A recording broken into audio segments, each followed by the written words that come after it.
tentang ilmu sahir, ilmunya para tukang sihir. Ini yang saya rasa agak menarik kita bahas.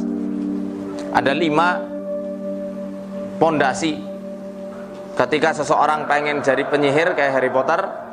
Dia harus menguasai 5 pondasi keilmuan, 5 cabang dari keilmuan sihir ini. Dan ini wajib.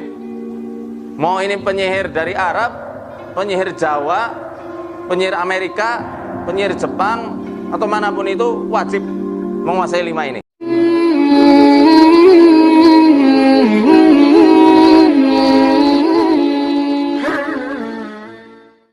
Izin kauni qadari adalah surat Al-Baqarah ayat 102. Wa ma hum bidarrina bihi min ahadin illa biidznillah.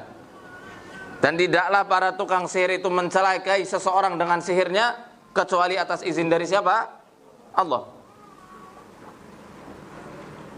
Maka dalam prinsip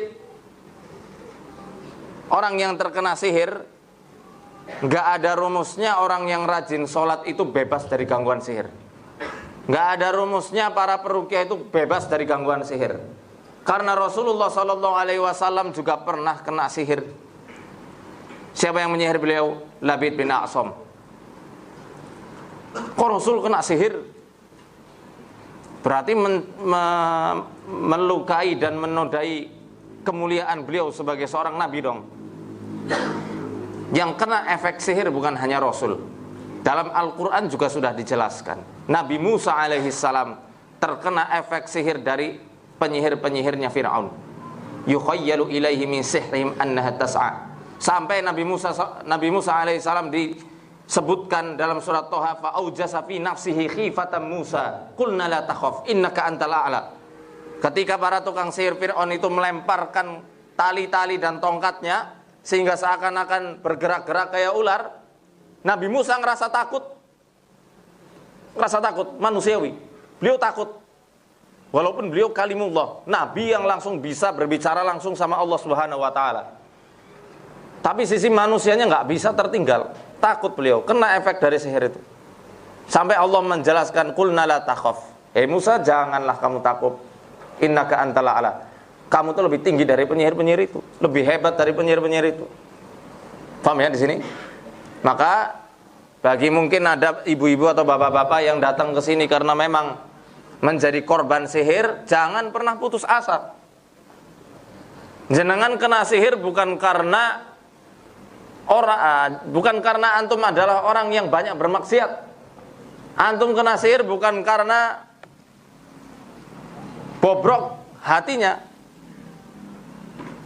Tapi atas dasar itulah Allah ingin menunjukkan bahwasanya Allah Subhanahu wa taala sangat cinta kepada antum.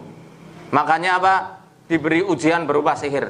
Ini ujian yang dapat mengangkat derajat seseorang menggapai surganya Allah Subhanahu wa taala. Paham ya? Paham? Kemudian izin syar'i. Kalau izin syar'i adalah izin yang manusia itu bisa berikhtiar di dalamnya. Seperti halnya Allah mengizinkan sholat dan Allah mensyariatkannya. Allah mengizinkan puasa, Allah mensyariatkannya. Allah mengizinkan zakat, Allah juga mensyariatkannya. Tinggal hamba itu memilih. Kalau dia mau sholat dapat pahala, tidak sholat dapat hukuman. Dia mau puasa dapat pahala, nggak mau puasa Ramadan dapat hukuman. Gitu seterusnya. Yang berkaitan dengan syariat-syariat dalam Islam. Kemudian yang kedua adalah tentang ilmu sahir, ilmunya para tukang sihir. Ini yang saya rasa agak menarik kita bahas. Ada 5 pondasi ketika seseorang pengen jadi penyihir kayak Harry Potter. Dia harus menguasai 5 pondasi keilmuan, 5 cabang dari keilmuan sihir ini. Dan ini wajib. Mau ini penyihir dari Arab, penyihir Jawa, penyihir Amerika, penyihir Jepang, atau manapun itu, wajib menguasai 5 ini. Khususnya yang pertama adalah ilmu tanjim atau ilmu nujum. Ilmu nujum atau ilmu tanjim, ilmu perbintangan.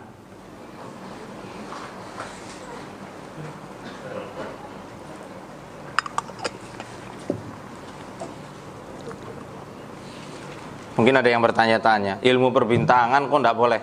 Sedangkan Majelis Tarjih menetapkan 1 Syawal juga pakai ilmu perbintangan. Jangan-jangan itu penyihir semua? Enggak. Di sini ada 2 pembagian ya, teman-teman yang dirahmati oleh Allah. 2 pembagian tentang ilmu tanjim atau ilmu nujum, ilmu perbintangan. Yang pertama adalah ilmu ta'thir, yang kedua adalah ilmu tasyir. Beda ya. Ilmu tasyir itu adalah ilmu astronomi yang berkaitan dengan peredaran planet-planet dan bintang-bintang yang ada di alam semesta. Mengenal tentang galaksi, gugusan bintang, dan juga untuk menetapkan kapan awal bulan itu masuk dan kapan berakhir. Ini dibolehkan dalam syariat Islam dan tidak termasuk ilmu sihir. Yang termasuk ilmu sihir adalah ilmu ta'thir. Terjemahan bebas dari ilmu ta'thir adalah ilmu perbintangan ya, yang di dalamnya mempelajari tentang efek-efek atau pengaruh dari hari-hari tertentu, bulan-bulan tertentu, dan waktu-waktu tertentu. Ada yang hobi baca zodiak? Mungkin pernah baca zodiak? Pernah. Apa yang antum lihat ketika baca zodiak? Asmara. Perjodohan? Asmara? Asmara minggu ini ya, mengalami kebuntuan. Cinta bertepuk sebelah tangan. Keuangan dan kesehatan. Biasanya itu yang ditulis ya. Ini yang dimaksud dengan ilmu ta'thir itu seperti ini, ilmu zodiak. Hanya salah satu cabangnya. Dan ada lagi biasanya digabungkan dengan ritual-ritual yang seakan-akan Islami, seperti contoh dengan melafalkan wirid-wirid tertentu, dibaca dengan jumlah bilangan tertentu dan di waktu tertentu. Ritual semacam ini bisa antum temukan dalam kitab-kitab ilmu hikmah yang hakikatnya itu adalah ilmu sihir yang terlaknat. Di antaranya kitab Syamsul Ma'arif, kitab Membawa Ushul Hikmah, kemudian kitab apa lagi? Sirrul Asrar dan lain sebagainya. Ada banyak. Ya, saya koleksi beberapa kitab-kitab itu di rumah. Qadarullah nggak ke bawah, saya lupa. Sebenarnya mau saya bahas itu. Sampai ada di dalam kitab kuning tersebut cara mendapatkan tuyul. Betul wallahi. Betul, saya nggak bohong. Saya pernah posting itu di Instagram saya. Saya nggak bercanda. Dan ini waktu saya di Mesir itu ada Facebook, nggak jelas itu. Judul Facebooknya itu Ilmu Gaib Masisir. Ilmu Gaib Masisir, ilmu gaib mahasiswa Indonesia di Mesir.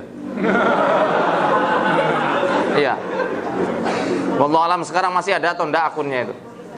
Kita buru, saya dengan Ustaz Zimam. Karena waktu itu yang masih di Mesir Ustaz Zimam yang buru. Nah, itu di situ ditawarkan jasa tuyul syar'i. Lucu. Itu kan saya posting di Instagram saya tuh.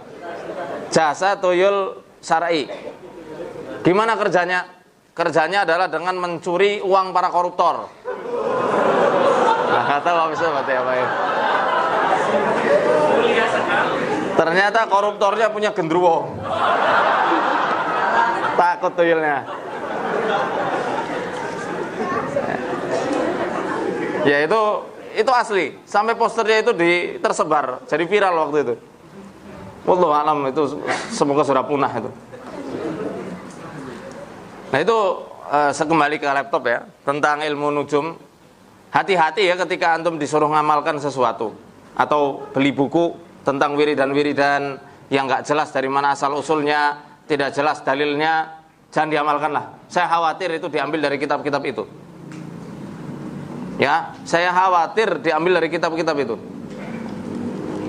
Diwiridkan pada waktu tertentu, misal baca salah satu dari Asmaul Husna, saya nggak sebutkan apa namanya, dibaca 116 kali sambil minum kopi di pagi hari. Ini juga tidak jelas asal usulnya dari mana. Lebih baik tidak usah lah. Itu sangat berpotensi keras untuk membuka portal gaib. Ya. Kalaupun ada saudaraku atau saudariku yang hadir di sini non persyarikatan dan memang pernah mengamalkan amalan-amalan itu, ketika waktunya tidak ditentukan, jumlahnya juga tidak ditentukan, itu bukan urusan saya. Ya, itu ya silakan diamalkan, cuma saya nggak merekomendasikan lah, karena cukup zikir sunnah banyak yang belum kita amalkan.